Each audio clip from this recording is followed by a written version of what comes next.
So, good morning. It's 8:26 in the morning here in Kingsville, Ontario, and I'm just about to hit the bank and then head for the border, where I will cross at Detroit and head down to Indianapolis. And I just saw some bad news online that really kind of shocked me. The great, irreplaceable Roland White passed away after having a heart attack about a week ago. And it's funny how things happen. When I was sitting in the street 2 days ago playing in Toronto at the 3030 Dundas, I was sitting in the car because I have nowhere else to go. I'm a smoker, so I just sort of sit in the car and smoke out the window and watch everything. And I listen to music almost constantly. For some reason, I don't know why I did this. I still can't quite get it. I went on Apple Music and I dug up the Dreadful Snakes album. There's only one of them. It was a one-off jam band record with Bela Fleck, Blaine Sprouse on the fiddle. But anyhow, Roland White was on the mandolin and vocals on that record, and it's a fantastic album, and his playing was just so good. And I sat there listening to that record, and I thought about all the times I met Roland. We called him Chi-Chi. And he was good friends with Marty and good friends with Jerry Sullivan. And I just ran into him a bunch of times. And one of my greatest memories ever was being at the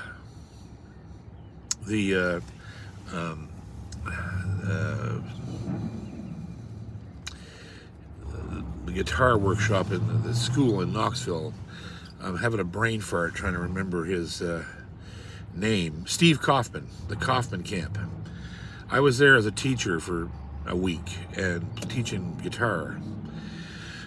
Well, it wasn't the mandolin teacher, Roland White. And so I got to hang out with Roland for a week. And there were instructor concerts every day in the auditorium. And I'll never forget sitting backstage with Roland, and he just got a brand new like a Roland White model mandolin from Gibson, and it was super sharp. It was a wicked mandolin, and I was sitting back there with him, and Chi-Chi looks at me and goes, "So what are you gonna play, son?" Because we were sort of working stuff up to go do, right? They encouraged the teachers to work together at these shows. And I said, you know what, Roland? I wonder if you'd do me a favor. And try. You know, he was so. He didn't even act like he knew what he was doing. He is just one of those guys that music and all of that stuff just poured forth out of him. And I said, listen, one of my favorite recordings of all time is you and Clarence doing Billy in the Low Ground. The way that you guys did it, with the way that you played that tune in the key of D on the mandolin instead of C, where it was written. I said, your version of that tune is the most magic version I've ever heard. It was the same version that the Nitty Gritty Dirt Band copied on their album with Mr. Bojangles on it and all that stuff. Les Thompson copied Roland's version note for note. And he said, well, if I can remember it. And I said, yeah, you can. So I got the guitar capoed up in the 2nd fret in C. And I said, you kick it off, and I'll try to I'll do my best to be Clarence, right? And he started laughing at me. And we ran it once, and we went out on stage. I went out on stage by myself first, and just kind of, I don't know what I did. I did a few things by myself, a couple things by myself. I think we each had 3 numbers. And at the end, I said, I'd like to invite the great Roland White out to play this next tune with me. And I can't remember if Hilda was with me then or not. I can't remember. I think she might have been. So she left the stage, and Roland came out, and we stood there on microphones, me playing my big custom red Jumbo CGX 32 Yamaha that everybody laughed at when they saw it until they heard it, because it was a cannon, and it was just eating these microphones. They had a great sound system in there. And so he walked out on stage. He was just a small, diminutive man, you know, and he had the white beard, and I think he was dressed in he had like a tennis shirt on, and he was just such a cool dude, right? He was one of the coolest guys I ever met. And he walked out, and I gave him dun diddly diddly dee, and he started playing it. And to this day, I had goosebumps on my goosebumps getting to do that with him. And he loved it. He was so, when I was taking my solos, I'd look over at him, and he's just smiling at me, looking over his glasses, just looking at me, watching me, right? And I guess he liked it so well, we actually went through it 3 times.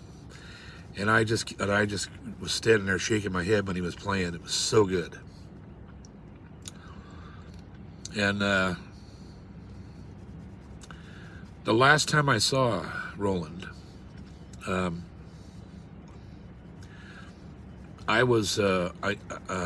don't even remember where it was, but it was in a hotel.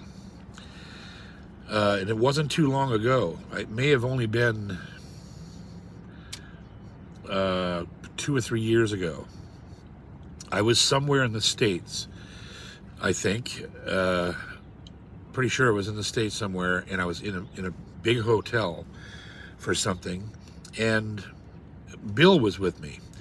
And we were standing in the lobby waiting for the elevator, and there was like a bank of elevators, and I saw Roland walk up to the elevators with his wife. And for some reason, I don't know why, he was 6 feet away from me.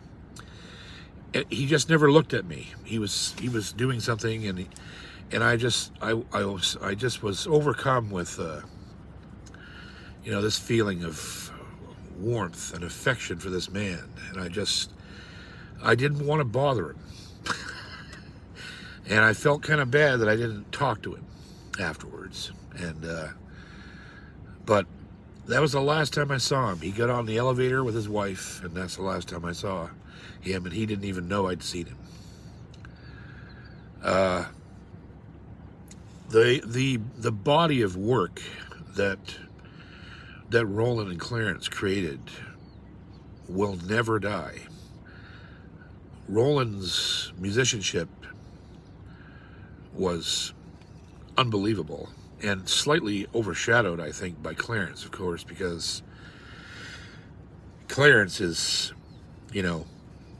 looked at as one of the godfathers of bluegrass guitar and flat picking in general.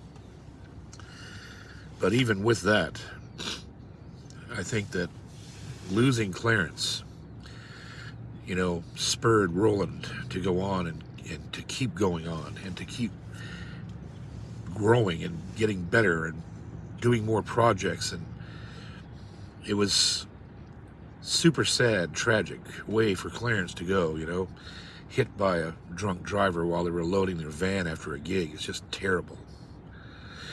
And Roland talked to me about that actually a couple of times, and he never got over it. And you wouldn't if you saw your brother die that way. It would just I don't know. Maybe that's one of the things that made him so kind-hearted and soft-hearted. He knew how short life was, right? And so my heart and my love goes out to that family, the whole family. And I just want everybody out here to know, if you don't know who Roland White was, or Clarence White, or the Kentucky Colonels, or one of my favorite bands that he was in, the Nashville Bluegrass Band, was another crew I hung out with all the time when I was in the States with Jerry. Go look them up, because it's well worth your while to hear and see and witness that part of bluegrass history. And when you hear Roland play and sing, you'll hear a little bit of him and me and a lot of people, so many people that he influenced right from the time they started the Kentucky Colonels to his last note, whenever that may have been played, I don't know. So, sad day, and but these things happened, and this is life on the road, right? I'm out here doing what he did, albeit I'm alone, but the man put on some serious miles and played a lot of music, and so I only hope that I can do what he did and last as long as he did, as strong as he did, well into his 80s. You know, I got 30 years in front of me to push and push, right? Which is what we all want to do. I don't ever want to quit playing because of age. That's just not in my book. I want to keep on going. And losing guys like that inspires you to stay strong and, do the best work you can right until you have to get out of here. So, anyhow, I love yous all. Thanks for hanging out with me. And I may speak to you again today, although this will probably be today's installment. Today hasn't happened yet. So if anything exciting happens on the way to Indianapolis, I'll do another little shout at you tonight. If not, we'll see you tomorrow from Indianapolis, Indiana. All right. Love you guys. Love to Roland White and his whole family.